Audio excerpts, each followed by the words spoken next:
So I guess, so you were there to cover the whole story, right? I mean, there were some days that I was not there, which is really annoying retrospectively, just because like videotape does not exist of the whole thing. Yeah. And it was very sparsely covered in the media at the time. So, but I was there for like the key moments. And so thank goodness for that. The Johnny Appleseed of Needles. Is it John Parker? Yes. Now, he started, it was technically a legal needle exchange program in New York City. And at one point, and they purposely kind of released this to the media, we're going to hand out needles, kind of a political thing. The police showed up and people got arrested. So it was kind of amazing because there was this whole crisis where the city didn't want to the city had this like ridiculous pilot project, needle exchange, that was housed in the health department. It was literally located across the street from the courts. So, who was going to go there? But so the activists worked very hard to at least make that experiment work so it wouldn't be a failure. But anyway, so when that was shut down, ACT UP, and including a bunch of people in recovery and a lot of widely diverse people, decided, okay, we're going to go and get arrested and challenge the law under what's known as the necessity defense, because basically it's necessary for public health that people get clean needles.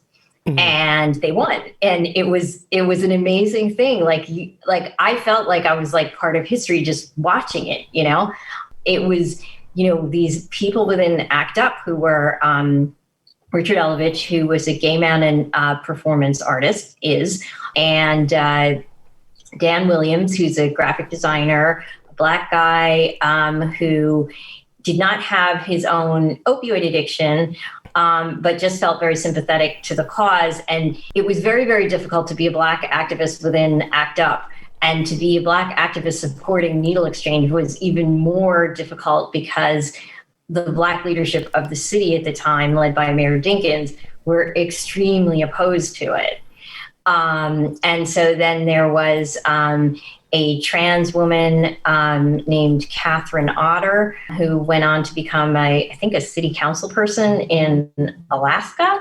And she was really interesting as well, and I didn't get to put this in the book, but she had been through one of the abusive rehabs that I wrote about for Help at Any Cost, which was my expose of the troubled teen tough love industry. So that was a very weird crossover for me personally. But she wanted to be sure that people were, she had her own addiction and wanted to, help people stay safe. And she said one of these things about how, she would go to NA meetings and nobody was telling people how to protect themselves, and people didn't know.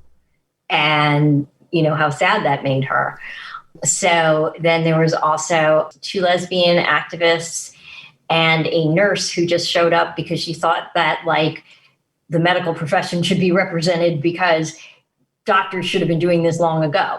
And nurses, and John Parker, of course, who was a former IV drug user himself and had grown up poor in Boston and became the Johnny Appleseed of needles because he went up and down the East Coast deliberately getting arrested in order to make these necessity case defenses. And he won in Boston, he won in New York.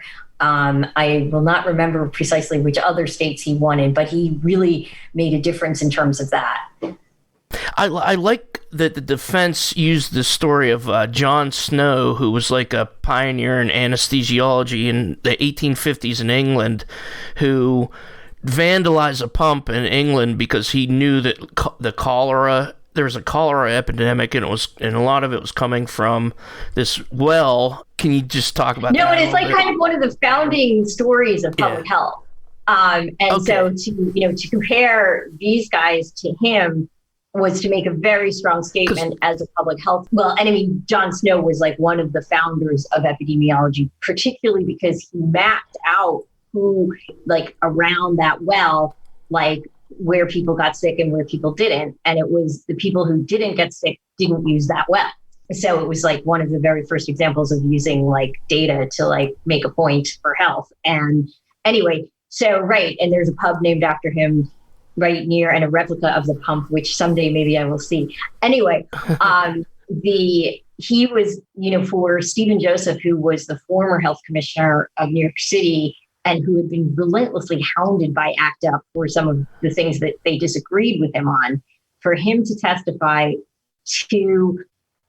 in their favor and comparing them to Jon Snow was an extraordinary act of kindness, as well as really showing how important this was and is to public health.